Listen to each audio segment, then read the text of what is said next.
मैया की।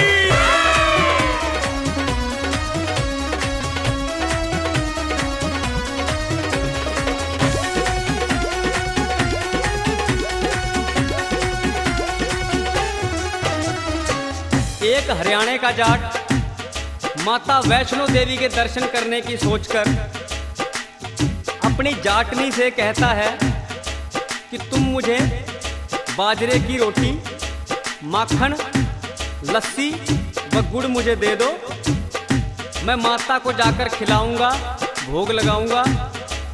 लेकिन जैसे ही वह माता के दरबार में पहुंचता है तो जाट क्या देखता है कि भगतजन माता को खीर, फल, हलवा पूरी और मिठाइयों के 56 प्रकार के भोग लगा रहे हैं।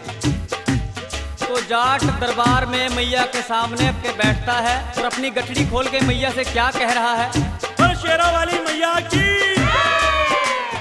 बाजरे की बाजरे की बाजरे की बाजरे की बाजरे की बाजरे की बाजरे की बाजरे की रोटी खा ले माँ के हलवा पूरी भूल जावेगी।